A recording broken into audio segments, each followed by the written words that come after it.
Hello and good morning, everybody, and welcome to another episode of the Grief Let's Talk About It podcast. You guys know who it is. It is Tony Lynch, and this is your number one podcast for sharing conversations around death, down, and grief. And today is a Saturday. Oh my God! And it's snowing outside and everything else. So if you're driving around and you're in the state of Colorado, please be careful that you do not get into an accident. Take your time so you get to arrive, so that you will arrive to your destination very safely. Now, before I bring on my next guest, I would like to say that this is for educational purposes only. And if you have any questions or comments, please put them in the comments section. Now, without further ado, I'm going to bring up my next guest. You guys help me welcome Miss Jessi to the podcast show. Jessi, how you doing? Hey there, I'm doing great. Thanks for having Yeah. me. Thanks for being here. And again, thanks for being patient. We was having technical difficulties this morning, but we're here. We're here to make it happen. Lincoln, how you doing this morning, brother? Glad to see you. Now, before we get started, Jessi, tell the people who you are, where you're from, and about the work that you do.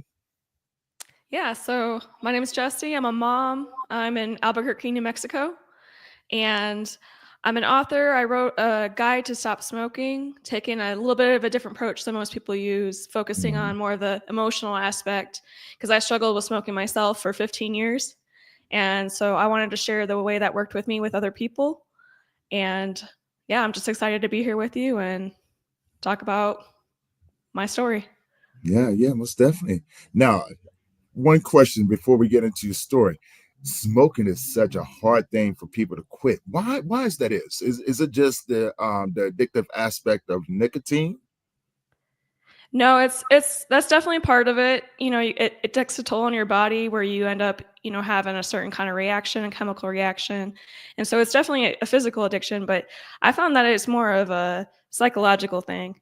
And Mm. because I would be able to quit for, days, weeks, months, and would still end up going back because there was something in my brain that was hung up on it that thought I was getting benefits from it emotionally. So I think it's really Mm. that emotional attachment. It's like something you reach for whenever you have an unwanted feeling, like being sad, being angry, being bored, being lonely. And you get so used to that habit that you don't know how to regulate without it anymore. So that's what I Wow. found myself stuck in that. Okay. Well, that makes sense because, I find that most individuals that do smoke, it's more of, oh, I'm sad, let me have a cigarette. Or, I just got done eating, let me have a cigarette. So the psychological aspect, when I started thinking about it, which I'm really happy to be able to dive deeper into it, is, what I'm saying, it's a comfort. Oh, You know what yeah. I'm saying? It's soothing their comfort. It's relaxing or something like that, right? So I don't know if it's just a dopamine trick or, maybe, well, like you said, it's more of a mental thing, right? Like thinking Yeah. that you need it and then, like, and you become dependent on it, I guess. And it's all about beliefs too, because, if you think about it, it's kind of silly that it would be a stress relief because Mhm. it's a stimulant. So your heart's racing, you're breathing shallow, you got hormones surging. Like that's not relaxing, but that's like really, really good marketing. That's like a That cultural is. belief that everyone's like, oh, it's going to relieve stress. And you buy into that and you get that, like you said, that little dopamine rush for what, 30 seconds. And you think Mm. that that's going to relieve your stress. So, Oh, I mean, I definitely was there. I was convinced that myself. But then when you start to question these beliefs, like pull that thread, then you can get to just another place where you can kind of see what it is for what it is. Because, people on the outside, they're always like, what are you doing? But when you're in it, you can't see anything different. You think you need it. yeah, most definitely, most definitely. Now let's get into your story a little bit because I have, you already know I'm going to be asking questions as we go along, but tell people about your journey before you got to that point and wrote your book. Right. So yeah, I'll just talk about smoking then. So I started smoking when I was really young, about 13 years old. And I think I was looking for something like to be a part of a community, to kind Mm, of find my identity and who I was. And I had grown up around partying, so I'd always seen all the adults smoking and drinking and kind of thought that's what it meant to be an adult, and was searching for that at that young age when you're like, I don't want to be a kid anymore. I'm ready to grow up. And so it seems natural to me that I fell into it. A lot of young people fall into it. And I went just full on with it. Like I was oh hooked wow. right off the bat.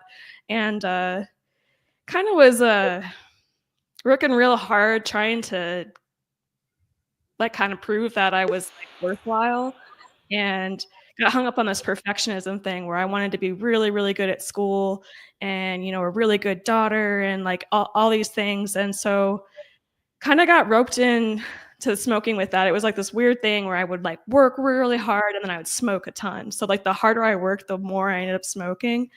Hmm. And I ended up being like really good at school at like top of my class and, you know, getting all the grades and all the teachers liked me and stuff. But, you know, inside I was really struggling and was hurting myself. And I got like roped into these like negative thought cycles where I'd be like, you're not good enough. You need to work harder. And then I would Hmm. be smoking with that. So I didn't really realize it at the time. I kind of just thought it was normal. Yeah. But uh, Okay. look back, I was like, man, I was stressed out. I was a real stressed out kid in high school, and I'm going to college, and you know, probably got even worse with it, and was drinking too. I had been smoking pot too, like since I started smoking cigarettes. I smoked them both every day, Mm. and Okay. just was feeling kind of pretty lost. Like I was on this path of success, and was like into science. That was the path I was on. So I was learning a lot about science. And it was really getting me depressed because I was kind of feeling like the world was a random accident and that Mhm. people are insignificant and that we don't really have any purpose or meaning and everything is just, you know, competition, survival of the fittest. And so that was like feeling more of these dark thoughts and this kind of depression and self abuse I had with smoking. And so I kept on that path for a long time too. And finally, like something broke where I thought I was going to an academic lecture, but it was actually very different than that. It was we were meeting in a church and we sang a song together and the speaker came on. His name is Michael Mead, and he told us some stories and he said, "Hey, you have a soul here. You are worthwhile. The world's falling apart right now, but that's a good thing because then we can build a new world." And just kind of started introducing me to these really cool spiritual mythic ideas that people had known for thousands of years, but has got really lost in modern culture. And so I started down that path and learning these crazy new practices. They seem crazy to me. Like I grew up in a farm town in the Midwest, so I was like yoga. Like that's really, really far out there for me. But the stuff is amazing. I really started learning a lot about myself, and it was hard at first. I had to like kind of face a lot of like inner demons, if you call them, like these things that Right. I kind of buried in myself that I didn't want to deal with. And that's what I was using the smoking for, like I said, like all those unwanted feelings about myself. And so I had to like work through a lot of that, and was worth it when I got, I'm still doing the work, of course, but I got through to something better. And now I have like genuine joy in life, and I know who I am, and I'm not afraid to be who I am. I don't look outside me for validation because Mhm. I can support myself. I found that self-love and that self-worth just for being me. And so I want to share those ideas with other people that like me didn't really know about them, kind of got lost in science, or maybe only knew their local churches, like didn't really have access to these like big ideas that can really change the way that you see the world and you see yourself. Right. Now you mentioned a couple of things, right? The communal aspect of smoking cigarettes. I think a lot of us, have done that before. Oh, we're going to be part of the cool crowd. Yep. And this is what the cool crowd is doing. And you also mentioned, depression, and dealing with a whole lot of stress behind the scenes as well. Because you was dealing with your own set of trauma and grief, and do you think that contributed to the amount that you're smoking, or um how was that? What Name some of the things that you had to deal with behind the scenes that contributed to the smoking. Yeah, I mean, it's pretty heavy, deep stuff, but like I said, just not feeling worthwhile, not feeling wanted in the world.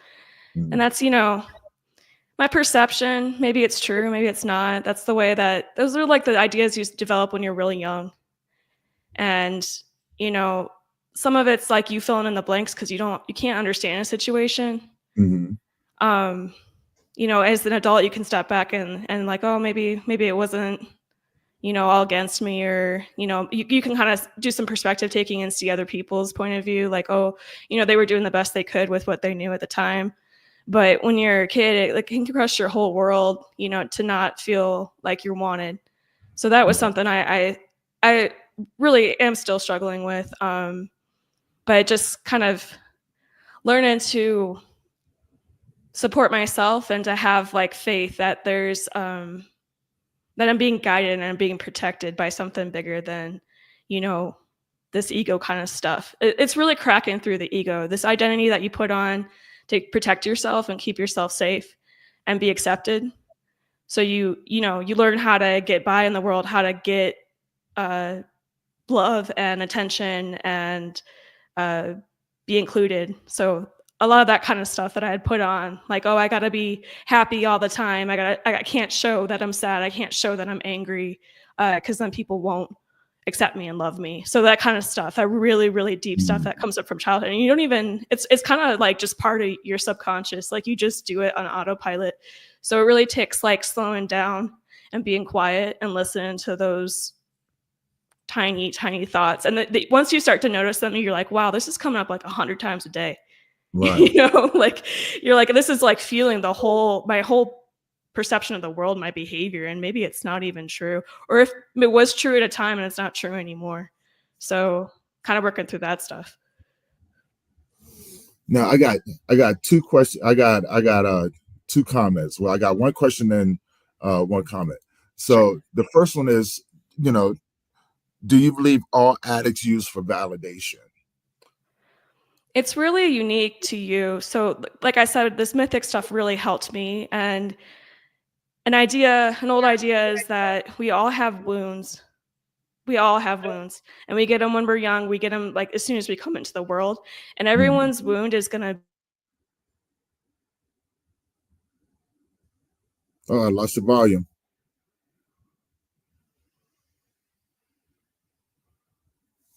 Nope. Yeah, he kind of went quiet on me. Are we good? Yep, we're good now.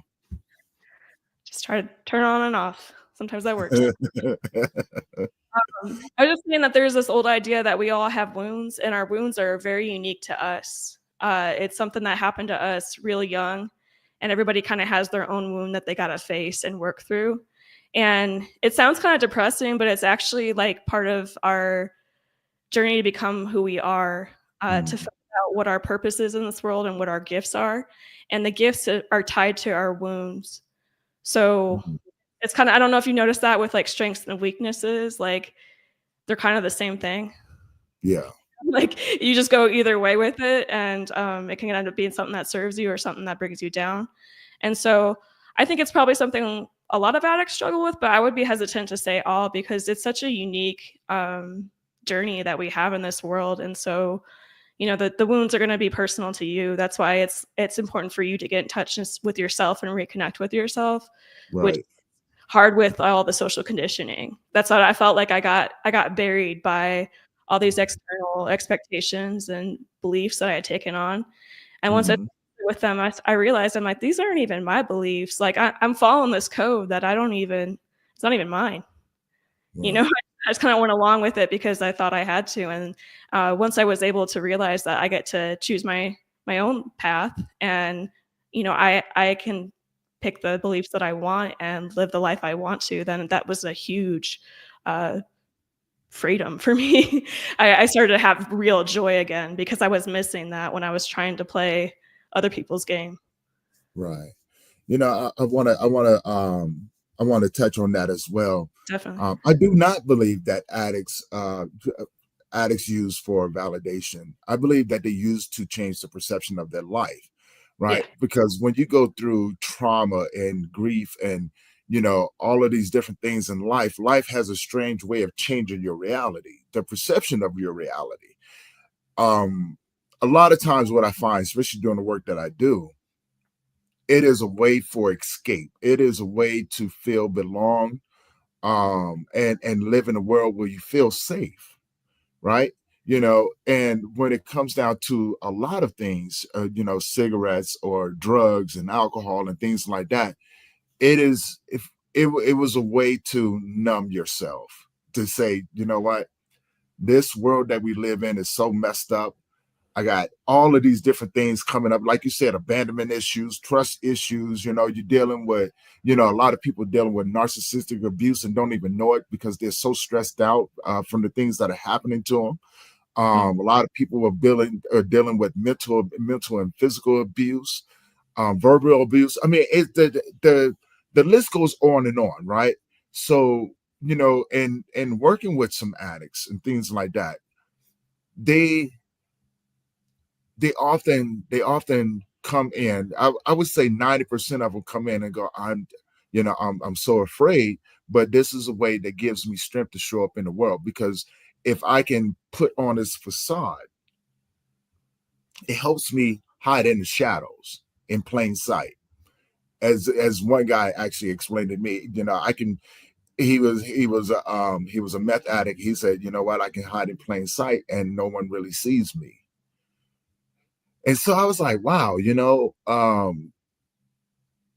thought that was a very deep embedded metaphor that he Yeah. used, and the social construct that comes along with it, because when you get anything that you do right, you begin to change your social surroundings with people that do similar things, right?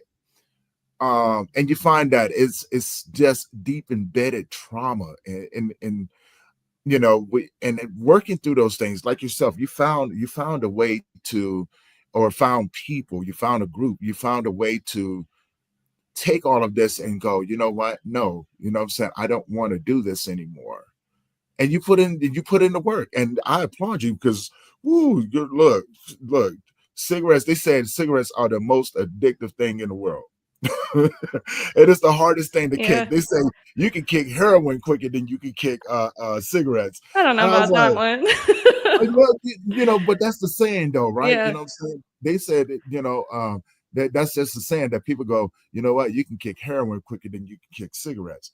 And I'm right there with you. I guess I can go either which way with it, because I have seen both sides of it. So again, perception versus reality. The reality that the person lives in is their own personal journey. So it can be that, or it can be a multitude of other things. You never know until you dive into the psyche Yeah. of addiction, and figuring out ways to helping people um, find the help and the support that they need in order to work through that addiction. Yeah. I don't think anyone starts, you know, using anything if they feel seen and blessed in the society. So that's where I kind of feel like the validation thing, like, because if you're really solid in yourself, like, you're not going to have any desire to hurt yourself, you know? Mm, So I, I can kind of say both ways with it. But as far as like starting trying out, like, it's like, I don't know, people get curious, people get bored. mm, Um, curious. there's different ways to start it out, but I think that part of getting out of it is definitely finding your way to be seen and to have purpose and worth. Mm. I love that too. I'm gonna put on this next comment right here. But Sure. I want to speak to that too. You know, because sometimes, curiosity is another one, right? I wonder what that's like over there, because when you're around it all the time, you kind of, like you say, you kind of feel that that's a norm. This is the way Hmm. that you're supposed to do. We watch adults and stuff like that, because I remember being a kid, grandma used to smoke Lucky Strikes and Virginia Slims, and you know everybody, all the kids that I knew, we used to go and, take about two or three out the pack and call ourselves running out there. We go to the park, and now we got the book of matches, or the lighter and stuff like that. Oh man, and we were saying that, oh man, this is so cool, until you start throwing up. Yeah, yeah, that's your body Yeah, trying to protect you, and that's what I'm saying. yeah. We push through that initial rejection because we want that community. It's like an initiation Right, where right. you go through pain. Like, initiations hurt typically. So I think that's like smoking takes the place of that. You, Why is it that though? Why is it that everything that people are addicted to often starts off in pain? It's like it sucks, but I'm going to keep doing it anyway. I don't know. I guess when I started smoking, it was like a challenge. Yeah, I threw up, and it was the most horrible thing to ever happen. Right? You get that nasty taste in your mouth and Mhm. everything else, but a few minutes later after that, you're doing it again. It's like a challenge. Like, you're not going to whoop me. I'm going to do it anyway. Yep, Right? yep, Type thing, you know? yep. And I and this is just a thought. This is just a thought. I think in that moment, your body is pushing out um a lot of the stuff that your body would need to protect you from this stuff, and it's replacing with the addictive chemicals, and your cells become used to it, right? It actually gets to a place where you feel as if you need it after that. So it's a slow progress. And again, this is just my thoughts on it. It may just build up over time that your body tricks itself and says, I need this. I really think it's the mind at play again, that you take that commitment. You're like, I will go through hell to be part of something, to have meaning. And you put that meaning onto it. You're like, I'm gonna, have a sore throat or be coughing or whatever I need to do, is because it makes me feel a certain way. You think that you get Mm, some benefit out of it. And so you're willing to put your cards out there, to give up something, to risk something for the benefit you think you're getting. And so right, that's what helped me quit, is like, I'm not getting these benefits. If I ever did, I'm definitely not now. So it's not cool anymore. It's sad. yeah, So yeah. that's what kind of helped me, was like giving up on those benefits that I thought I was going to get when I was 13. Okay, okay. See, that makes sense. I'm gonna put up this first comment from Lincoln. Um, and he kind of explains. He goes, I grew up in a house with two parents that smoked in the house, and believe me, starting smoking was because of the exposure to it and from breathing it in for many, many years.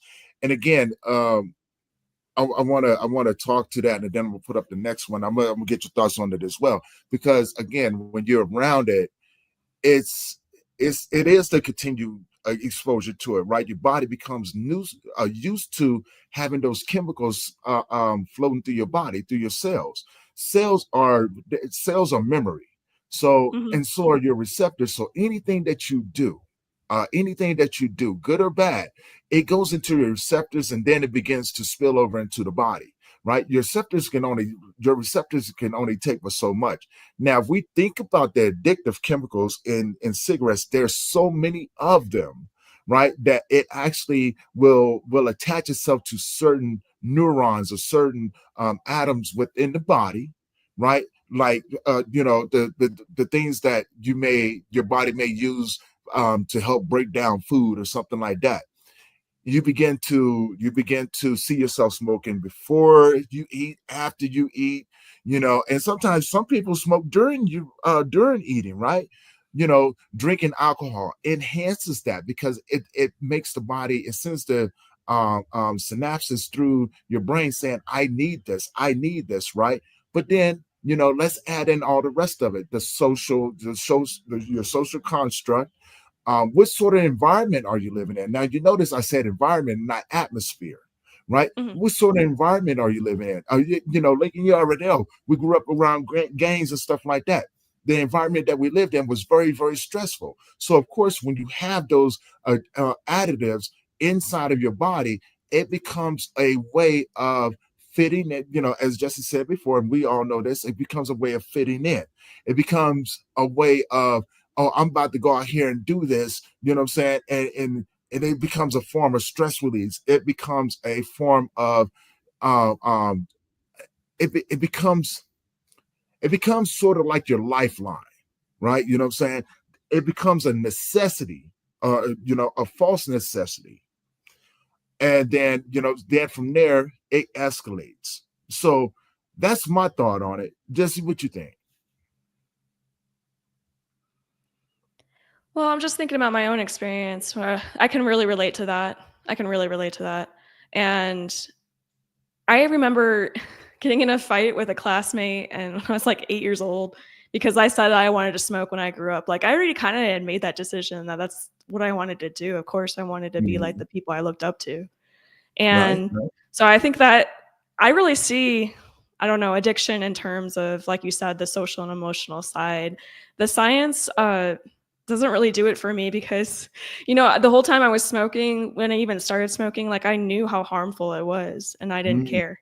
okay, It never okay. worked to convince me that I shouldn't be doing it or that I never liked the idea of like being hijacked by it because at the end of the day, it was all about emotional attachment. Like I would go sleeping, I would go to school for 8 hours and I would be absolutely fine. But once I was done, oh, that's all I could think about was that cigarette. You know what I Right, mean? right. Like that's why it's like I don't really know about all that physical stuff, but I think it plays a part in it. You can feel Mhm. the relief when you're addicted. You smoke and your body, you get this buzz, this warmth, and it feels good. But like I started counting it and it was 30 seconds. And I'm like, I am throwing this all away, all this money, all my health for 30 seconds of feeling good. Like, no way.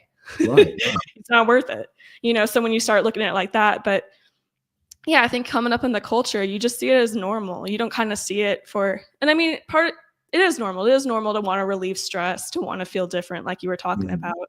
But it's not it's not normal to hurt yourself like that. Like I can see why people do it because I did it myself, but it's kind of a weird reaction, to try to like turn on yourself like that. Like I don't know, like I said, like I'd be unhappy with the world and be frustrated that I couldn't make the changes I wanted to, and so would just like hurt myself to deal with that. It's like, what is that doing? Right, Um, right. doesn't always make sense when you're out of it, but yeah, I just really saw it as part of the normal landscape and just part of being an adult, and was eager to be an adult myself and Right. I have a daughter now and she imitates everything I do. Right now she's in that phase. So I blow my nose, she's blowing her nose, anything, any little thing. And so I think that kids model the people they grow up around. And so that's Mhm. why I really want to be a different kind of model for my daughter than the what I saw growing up. I like that you said that, right?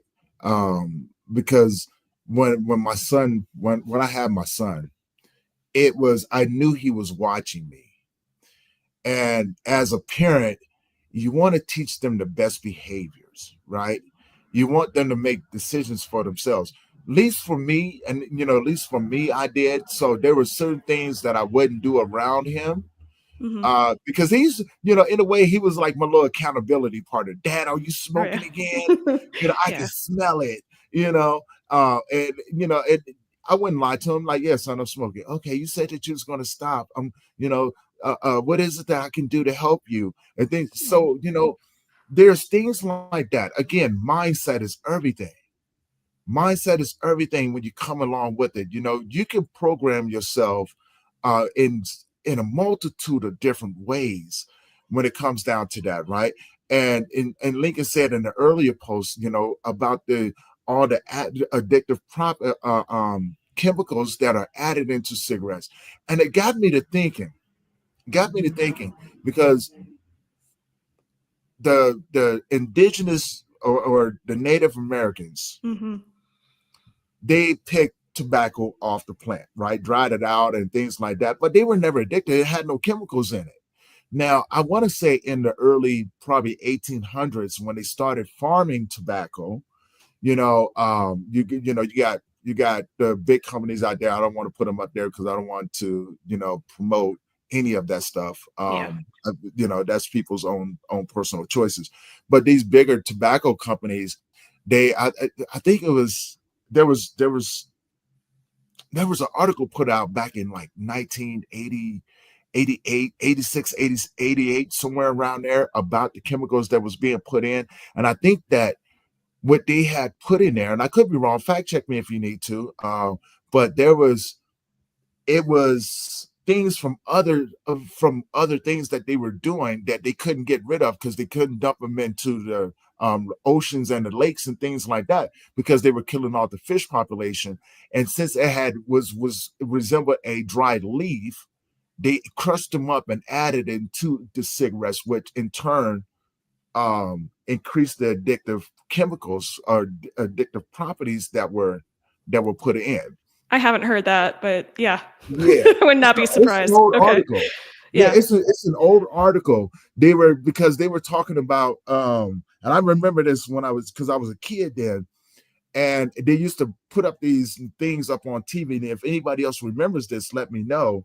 But yeah, they used to put these things up on TV because I remember back in the day when as a matter of fact, there you go. Dr. Phil was actually talking to a a representative from a larger cigarette manufacturer, and and he was a whistleblower, and Mhm. he warned people like the properties what they were putting in there were causing cancers, what they were linked to, cancers and things like that, lung cancer to be one of them, right? Because one of the chemicals that they put in there was giving, I want to say it was from something else, but they couldn't dump it because it was so dangerous, and they dried it out and added into the cigarettes, and it attacked the lungs, which influenza, bird flu, all of those different things were associated with it. And so, bring it forward. This is the reason why they put the Surgeon General warning on the labels, like this product can cause cancer. Because back in the Mhm. day, they didn't have that. They didn't add that Right. in until the earlier late 80s. Because when I was coming up, we still had the Camel commercial, right? The Camel cool guy, you know what I'm saying? The guy, the Camel up there, and you know what I'm saying? And it was in every commercial. Mhm. It was in every It's wild. commercial, so it was Yeah. promoted. But it comes from a lot of history. Like tobacco was actually used in rituals, Yes. ceremonies, and things like that, right? So it was in more pure form. Yeah. Well, there's a couple of things I have on that. So they added a fire retardant after I started smoking, and I could taste it, and I was like, "This is disgusting. This tastes like Yeah, so yeah.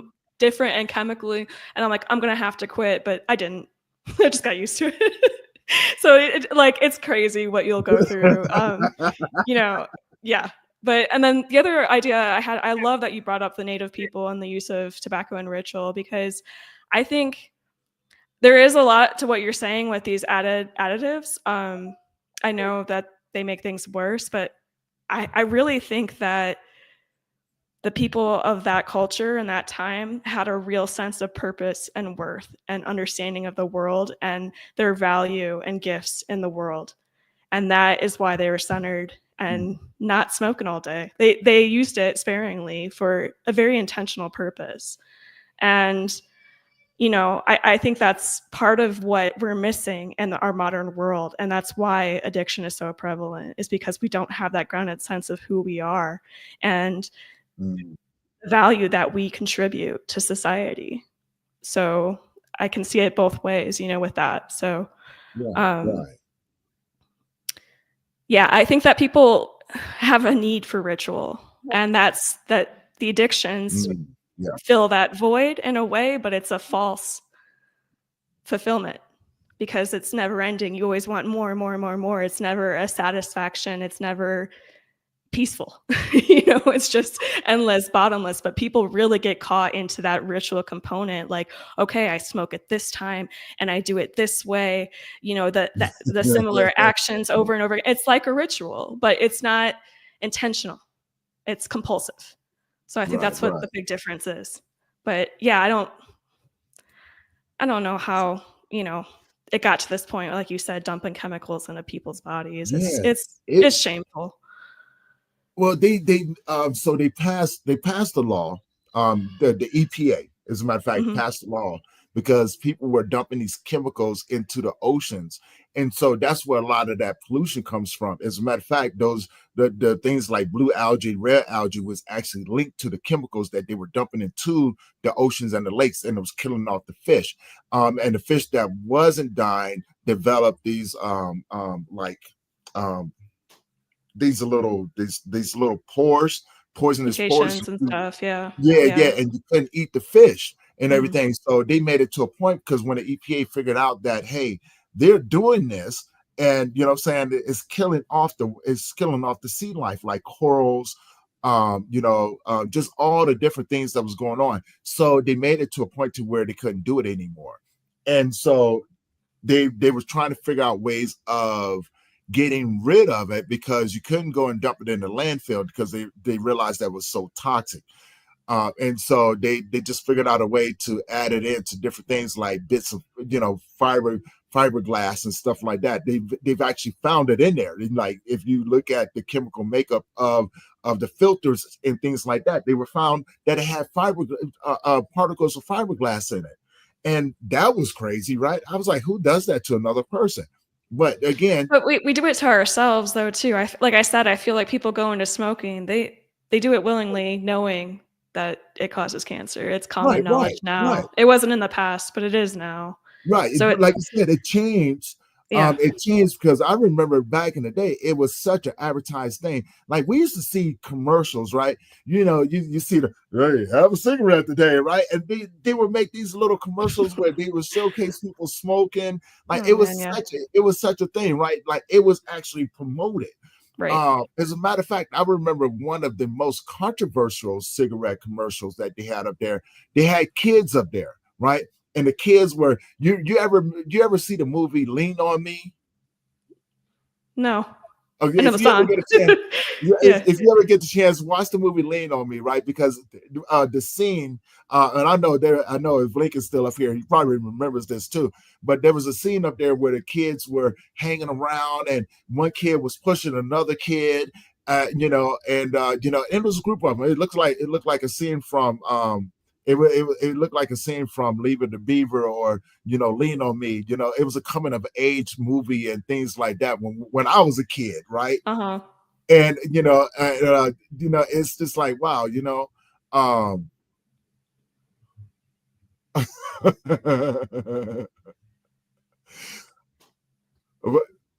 oh no, Rachel. All right, we'll talk about it, girl. We'll talk about it. But yeah, it was a scene from there, and it was promoted. It was heavily promoted within the youth, and things like that from adults, and it was so crazy. But Yeah. I think it go makes ahead. sense because a lot of kids start young, or a lot of smokers start as kids, so it's get them young. Get them hooked No. young. Yeah, and that's what it was, because Yeah. I grew up in the Gen X generation, right? And that's what we did. Like, we would go take our bikes and ride over to the skate parks and everything else, and we always had something going on. I remember the first time I smoked weed, like somebody brought up, hey man, look what I took from my brother, right? And we didn't know nothing from nothing. We didn't know Mhm. how to do any of this stuff. Hence, this is why we had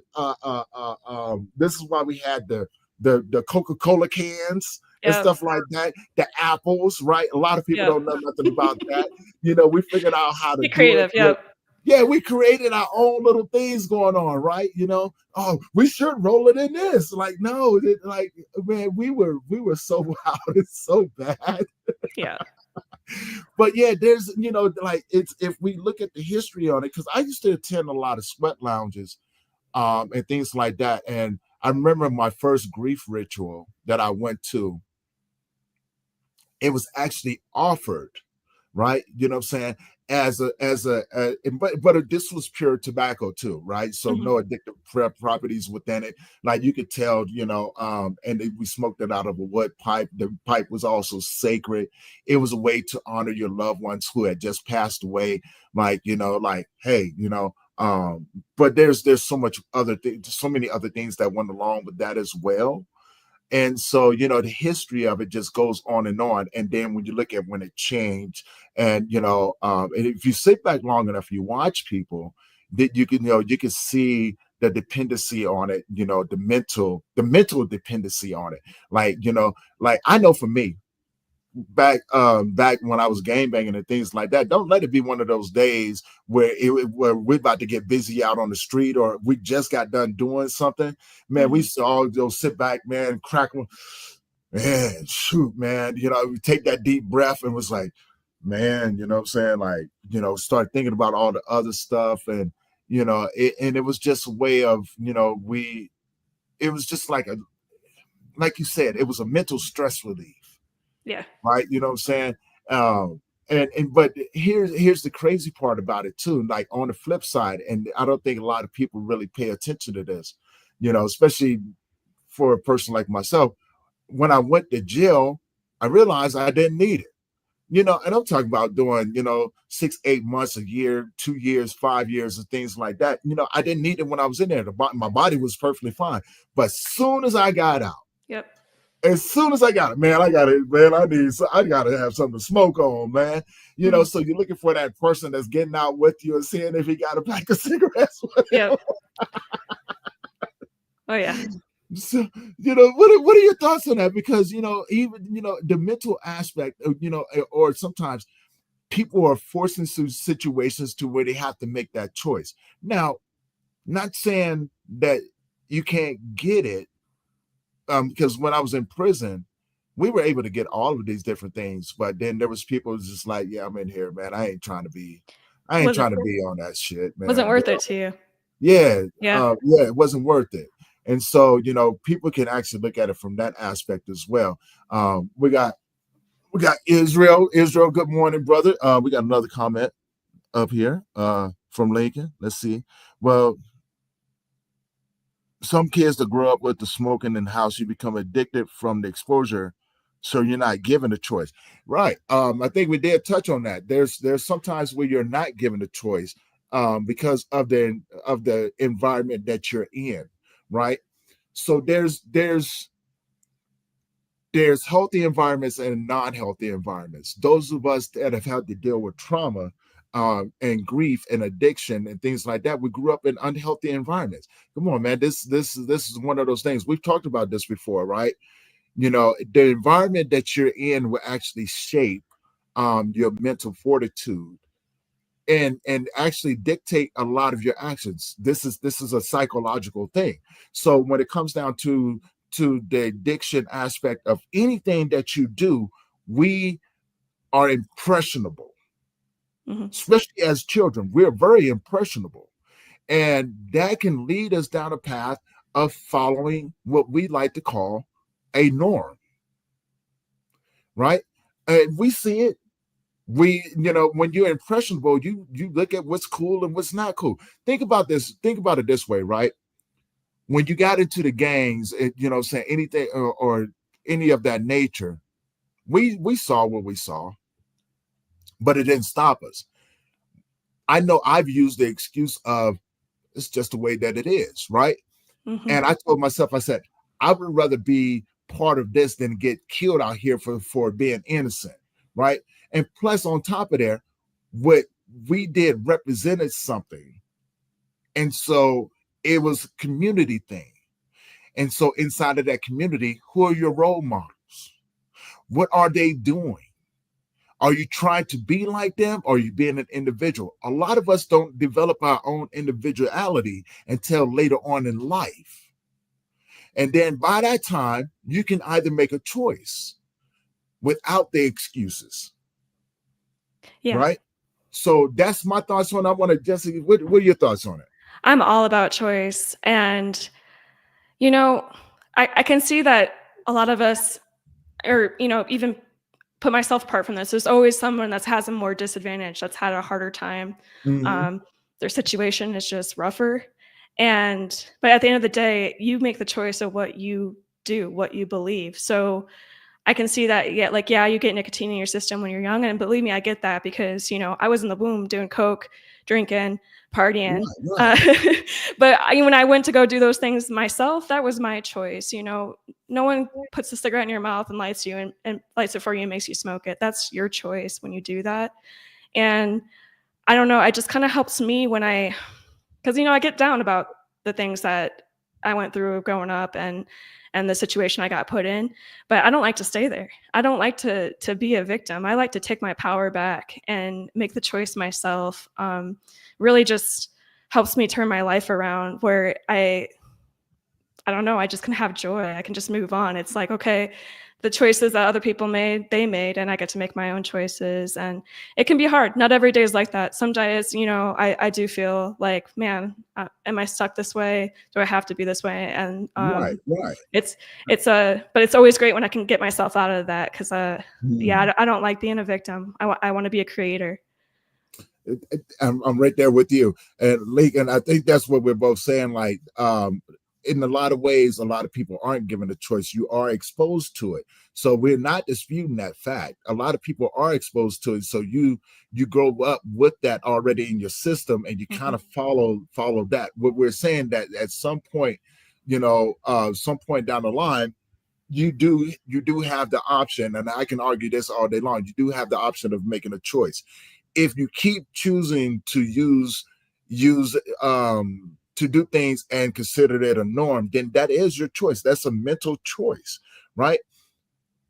There are times now this can go either which way, right? Right, and I totally agree. I'm not disputing that. A choice does means that you do have options, but listen to what is being said. Listen to what is being said. Jessi even said she was in a womb and she was already addicted to coke and all of these different things, right? Because of what her parents was doing, right? So she came out with no choice. These are the things that were in already introduced to her. Now you know just as well as I do. Like when we was coming up, our parents used to smoke and do all kinds of things around us. And we being the kids that we were already taking beer and wine and gin and juice off the table, sipping Mhm. it, right? We Mhm. were already stealing cigarettes from our parents or our grandparents. We were already doing this because no one went outside to smoke. Everybody smoked in the house, right? And so that's what I mean by that, right? We saw this. It was already introduced to us. The choices that we would normally make, if we had the choice, most of us wouldn't have did it. Most of us wouldn't have did it, but it was already there. I mean, think about this, right? What was the first thing that when we was kids, when we got sick, what was the first thing that they would give us? Hot toddy. Mhm. Huh? It's not like we Yep. just went and got the bourbon and put it on honey and a lemon and ate it. They gave it to us to knock out colds. Those choices were already taken away from us, right? Yeah. You know what I'm saying? Like there was times where, if you think about the properties of tobacco and things like that, there was times where if you had a stomach ache or something like that, some parents would take it and put it in your food because it would coax the stomach.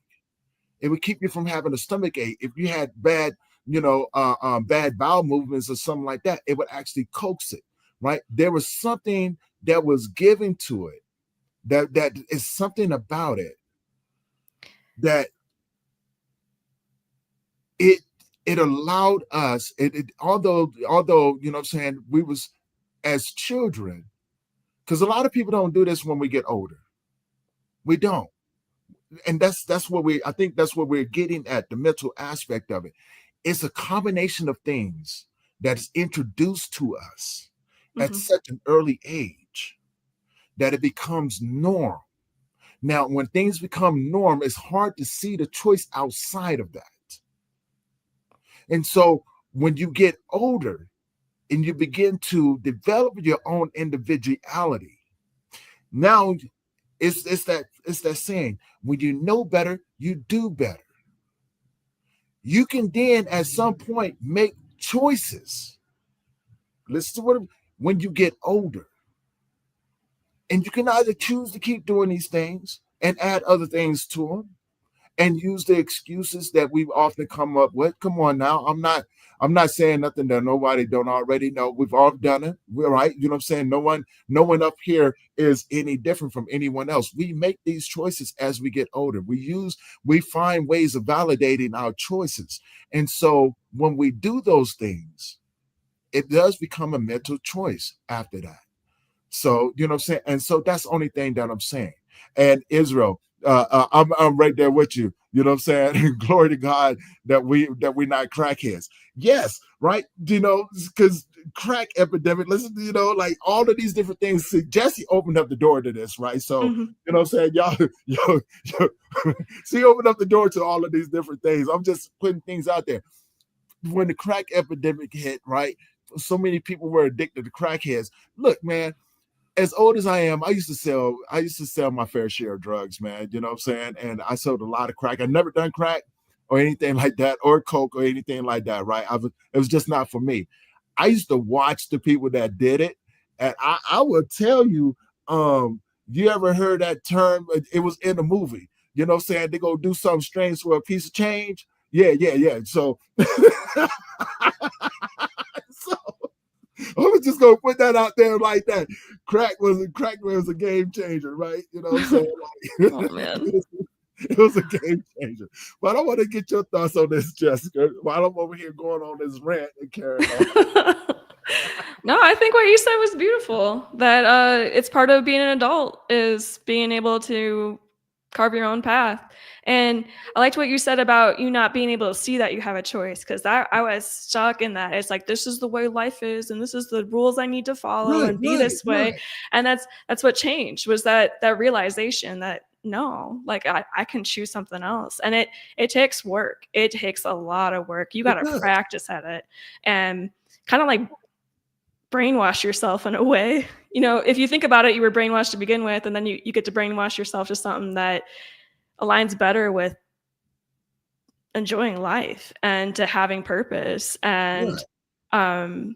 yeah, it takes a long time for habits to die, and especially the mental ones. So that's what Yes. my work's all about, is get to the root of the problem. It's, a lot of doctors, they take that medical perspective. It's like, let's just take care of the smoking, let's get the patches and the gum. But like you got to go deeper than that. You're like, what beliefs do I have about myself that allow me to do Mm, this? And so that's what I really mhm. try to work with, because nothing worked for me until I did that. Right. And I want to add to that because you're absolutely right. And so I'm gonna add a few different components to it because, you know, having to heal from childhood trauma, having to heal from physical and mental verbal abuse, having to heal. Now, notice that I'm using the word heal, Mhm. right? Because what I found is that once I began to go through the ABCs of my healing, I was able to break those things down and go, what am I contributing to this part right here? Um, and I would go, okay, let me heal this first. Let me get this out. I'm right there with you. Get down to the root cause of it. Mhm. Get down to the root cause of it. I want to, like, for me, like, kicking alcohol and things like that. And I struggle with alcohol, right? I used to struggle with alcoholism. Me too. And I wanted to get down to the root cause. Why am I doing this? Why am I so dependent on this? And I realized, you know, I was I was tired. I was tired of my inner child having to fight and learning how to survive and adapt in situations. But I couldn't, I made the excuse like this is just the way my life is, right?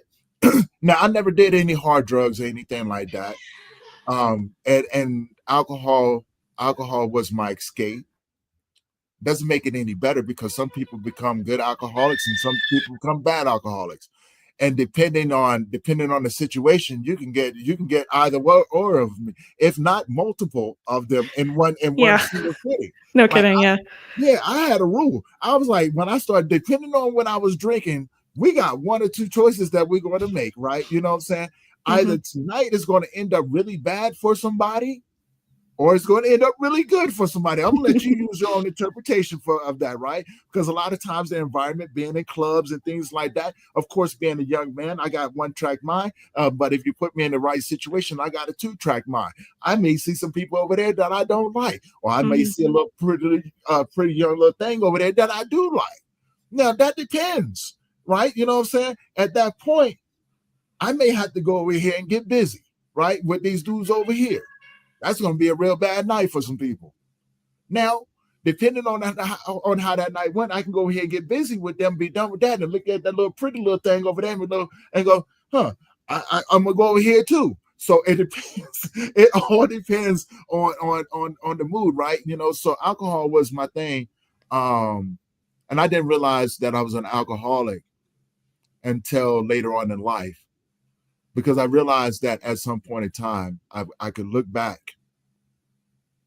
and see the determining factor of a lot of things that I did, and I began to pick it apart.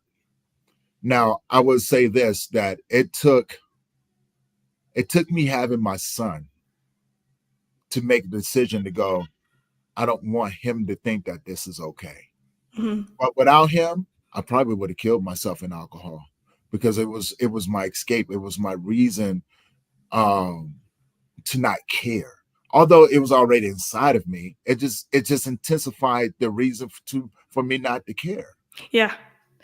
You know, so I'm going to get your thoughts on that, and then I want to get into some of the techniques that you use to begin to get past the addiction aspect of it. Sure, sure. So, I like what you just said with like, how you use it to not care and you kind of brought these different sides of your personality out with when you would drink. Mhm. And that's what I found is that the belief that that works for you because you can have those sides of you without the drinking. You can be Right. flirty. You can get on the dance floor. Like that's what I think. Like I was using a lot of this stuff as like an excuse to do what I wanted or kind of to rebel against the things I didn't want to do. And so now I just don't care. I don't need Right. to hurt Right. myself to not care about somebody else's problems or something. I mean, we all have to do things we don't want to do. We got to go to work. We got to pay bills. We got to, follow the rules on the road or what have you. But like those really deep things that are like, yeah, I need to give up my, heart and soul to an office job or things like that, Mhm. where it's just like, no, I'm not going to do that. I'm not going to let them get me. I'm not going to be constantly performing for people to make them feel better about themselves. I'm going to do what Right. I need, tick what I need, I guess. It sounds pretty selfish, but it actually is really liberating to prioritize yourself and your needs. And what I found is it makes me a better person for other people. Like I'm a better mom when I take care of myself. I'm a better friend when I take care Mhm. of myself. So I do what I need first, and I don't need to be a drunk, I don't know if I should swear, Right. a drunk jerk to do those things anymore, to put up boundaries, to say no, to walk away from things. And I get to do those all on my own now without being drunk or high or hurt Right. myself. So Right. And like when we think about it too, right? If you grew up primarily sheltered or shy or something like that, right, you may have social anxiety. mhm. Alcohol can be a way, or drugs can be a way to give you that boost of confidence that you think that you need, right? And once you get that boost of confidence, you don't realize that you're just operating within your higher self, right? You're operating within a version of yourself that you've never even seen before. And so now you're like, man, I like the way this helps me show up. I like the confidence that it gives me to be able to go over here and talk to that girl, right? And the first time that you get lucky and it actually works, it becomes, man, you're looking forward to going out, right? You're looking Mhm. forward to having being able to participate in the social norms like clubbing and going out there. And if you're a young man or young female, you know exactly what I mean. Because it's like, whoa, you know what I'm saying? You may look at somebody and go, man, you know what? This person looks out of my league. You know what I'm saying? And so now what you do, now you made your way around to the little drinking section. You'd have Mhm. had yourself a little sippy sip, and you done went and smoked on a little something, something. And now, slowly but surely, you gathering the courage. You're looking at that individual like, you know what? At some point, yeah, I'm gonna go over here and try it, right? And you don't care. It takes away your give a damn. It does. It takes away your give a damn, and now it becomes an added thing. It becomes an addictive thing Yeah, to and there's you. a cost to it too. Right. Oh, yeah, there's always a Yeah. cost to it. There's always a cost to it.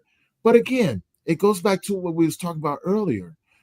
At some point in your life, you do begin to look outside of that. If you're lucky, and you can begin to you can begin to connect the dots. Now you can make a choice there. You can go, I can either do it this way or I can keep continuing doing it this way. Now, if the way that you're doing it, it's going to sound contradictory. If the way that you're doing it is working and you're not hurting nobody except for yourself, that's your choice. Do you, boo boo?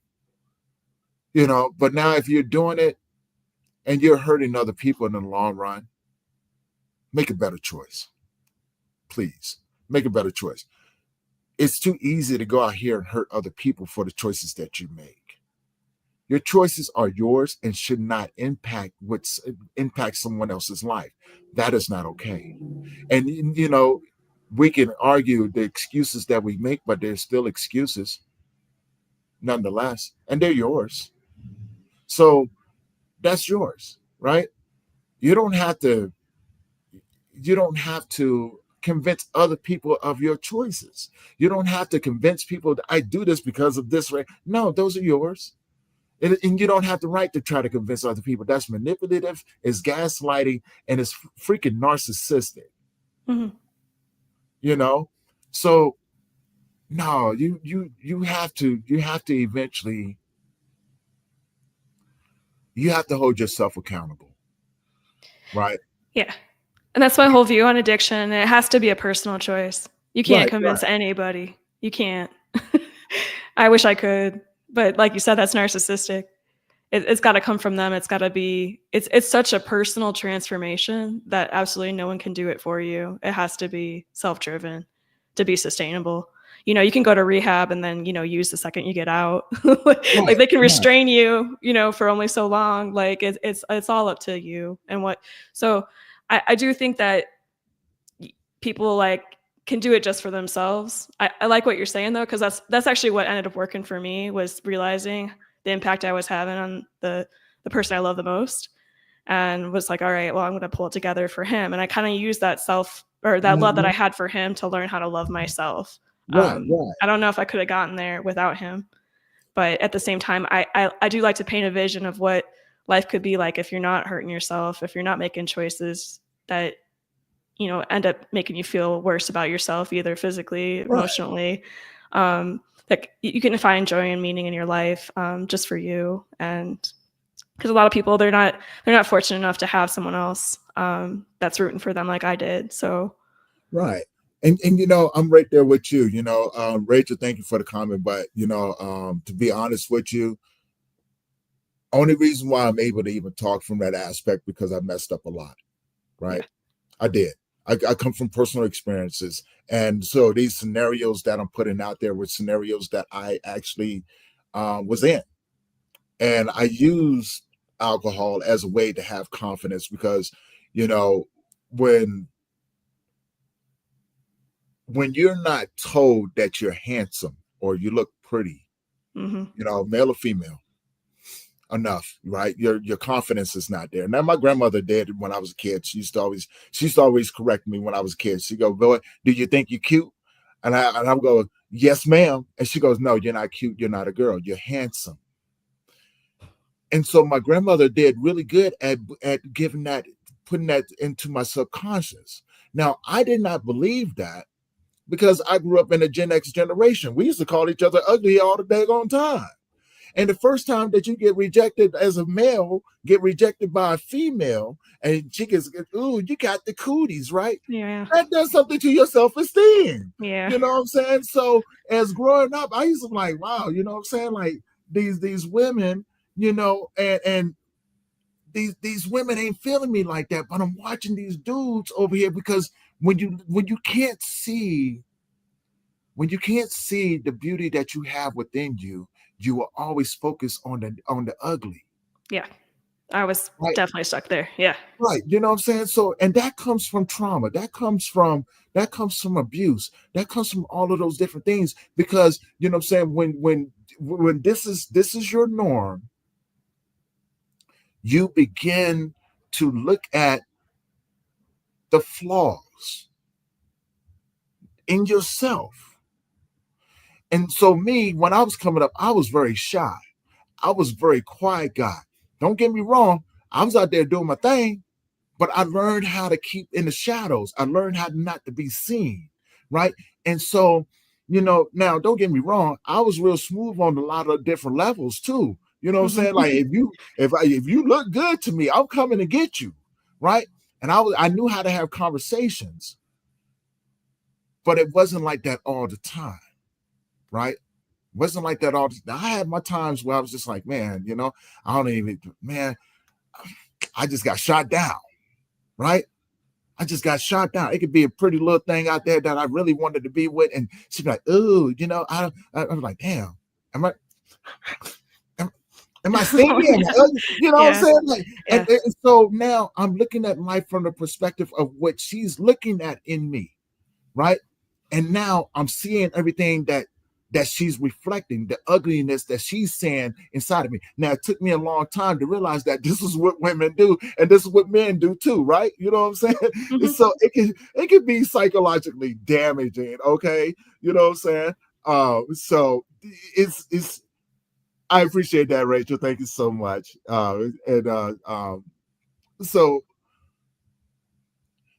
we we have a bad tendency of falling back on those things when things don't go well. So we use the addictive nature of drugs and alcohol and tobacco to substitute to build up confidence.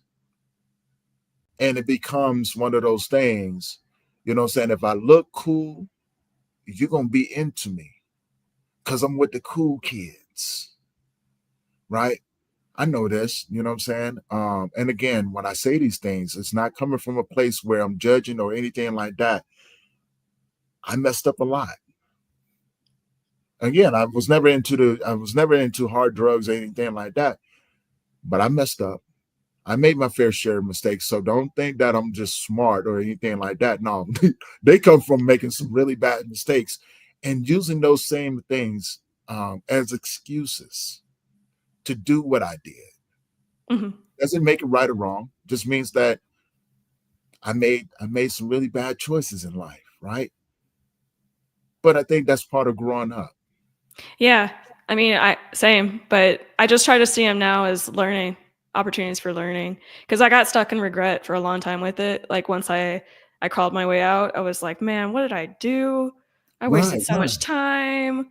I ruined all these relationships, and just wasted potential. Just I was kind of mourning that, Uh-huh. but now it's like no, I had to go that way, or I wouldn't have learned the things that I learned and know the things I know now. So it's There just you it go, had to be right? that way. It had to be that They way. it had to be that way, right? Because the paths that we're on, um, sometimes you got to go through some things in order to learn some things, right? In order to teach other people how to maneuver those things, right? And we come up with very non-traditional ways of doing it through techniques, universal techniques. And this is where we separate science from reality, because the techniques that you may have used were things that people overlook. Everybody got a magic patch, everybody got a magic pill, everybody got a magic shot, right? Hmm. This is science. We can use science to do these things, but the reality of it is the human nature, the human mind naturally will naturally don't want to be addicted to these things, Yes. Yes. but we live in such a cloud, right? We We get can't stuck on. see, Yeah. right? We can't see past it, right? It's like swimming around in gelatin, right? You know what I'm saying? It's so Hmm. difficult to move until you get to the watery part. Then you might find yourself, going up to the top. But until that time, you're going to be trapped, and it's everything that you do. You're constantly trying to move gelatin just to get that few centimeters of movement. Not understanding that if you just stood up, you may be taller than the Right. gelatin, right? You didn't think of So that. Yeah. right. So if you look at it in that aspect of it, right, like it's really just as simple. Stand up. Yeah. And that can be a very deep statement. So don't, you know what I'm saying? Don't overthink it. Look at it. Just stand up. What does that mean? You are who you are. Ask yourself, what do you want? Things that you don't want.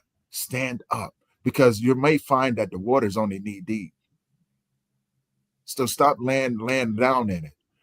Um, And don't be like, stop making excuses for yourself. Hold yourself accountable. Learn that, that healing is possible. You got people like Jessi out here that wrote a book on how to maneuver around these things, how to heal and become the best version of yourself. And and you got a lot of amazing people out there that are doing amazing things. Go find the help and the support that you need, but you got to make a decision eventually. You do have to make a decision, but if your decision is yours, and whatever decision that you make, I respect it. You ain't got no judgment on my end. Who am I to judge the next person? I make my fair share of mistakes in life, right? Mhm. So and before we close this out, Jessi, I want to get your thoughts on that as well. Yeah, it's like I really sympathize because I know how hard it can see when you're in the jello, like you were saying. Yeah. And just small steps can actually be a really great path forward. Mhm. And what ended up being like the kicker for me was to stop bagging on myself, because every Mhm. time I had a craving to smoke, I went back to smoking. It was because I was being harsh to myself. So I Right. actually had to lift myself up, which can be hard, if especially if you don't like the things that you're doing and the way that you're acting and the way your life's looking, Mhm. Mhm. but the actual antidote to that is to have that vision of what you're going to gain and want that and believe that you can get there and cheer yourself on, be your own cheerleader, because no one can do it for you. Right. Um, so that's what I just felt like that was the biggest switch for me. Instead of being like, oh, I'm gonna go back to smoking, I'm a loser, I can't do it. I would tell myself every day, I can do this. I am doing this. And even like the small little wins, like just getting through a craving at a time is just like, yeah, I did that. Started building that Yeah. confidence Yeah. because I didn't have any confidence. And I didn't even know what a benefit to quit smoking that would be for me, because they always talk about like, oh, you're going to breathe better and you're not going to get cancer and those kind of things, but the confidence was the biggest gain for me, and I Right. was like shocked by that. I was like, man, my mental health is so much better now, that I'm not trapped by that constant thought process too, the freedom that you get from getting out. It's really hard to know how great it's going to be until you get to the other side. You don't realize how trapped you were until you're free. So Exactly. I just would try to hold that vision for yourself and take little steps if you need to. You don't need to be perfect overnight. Just try maybe changing your thoughts a little bit, maybe being a little nicer to yourself, and Yeah. maybe Yeah. slowing yourself down a little bit to listen to the thoughts you're having. I mean, that was a huge step for me. I was so distracted. I was just busy, busy. That's how I was either working hard or partying because I didn't want to sit with myself. And when you're running away from yourself, that's a really hard life to live. So Yeah. Part of that too, and I love that you said that. And before we close it out, I'm just going to add this last comment to it. Um, a lot of people don't love themselves enough to sit with themselves long enough to work through those things, right? Um, we get so used to the hustle and bustle. COVID actually proven this. mhm, Most people don't know how to love themselves. Jordan Peterson said it best, and I often use his quotes. He said, "Treat yourself as if you're somebody worth of being loved." And that hit deep because I broke it down. I started thinking to myself. And so I may put up posts now and here, every now and again where I'm going self-reflection. I'm okay with the person I see in the mirror. mhm. And I don't care what anybody else thinks. Your opinion don't make me.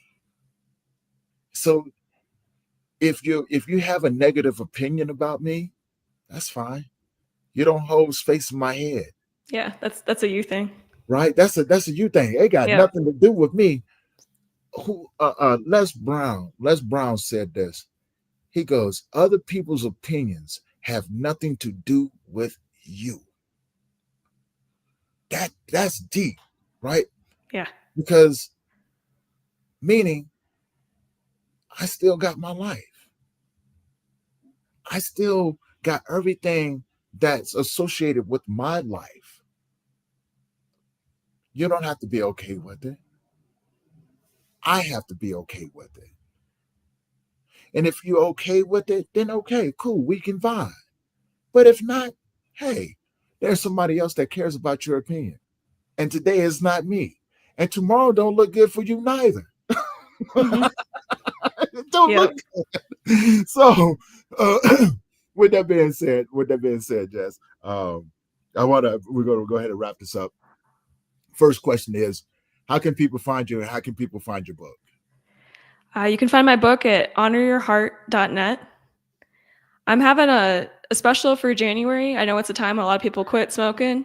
Mhm. And so I am offering a free personal meeting with me so we can go over like your personal thing. Like I said, everyone's relationship with smoking is so unique.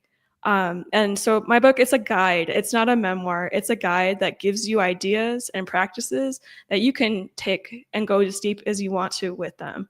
It's going Mhm. to be all about you and what you need.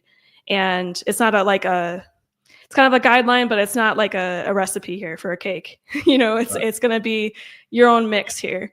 Right. And so I'm offering that meeting so that we can talk through some things. If you got questions, some of the ideas are pretty deep and heavy, um, things I had to learn for myself. So that's why I kind of wrote the book for, like a younger version of me, the things that I wish I had known 10 years ago.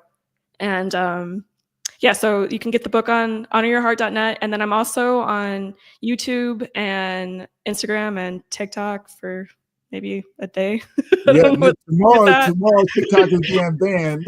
Yeah. So you can look me up under Honor Your Heart or Jessi Hartnett. And I would love to interact with you guys, engage with you in the comments, and then maybe get a personal meeting with you to figure out what steps we can take to get you past smoking, because I know it's hard. Now, my next question would be, thank you for that as well. But guys, her information is down in the YouTube section over there. So go check her out, please. Get her book. If you are struggling, please reach out to her.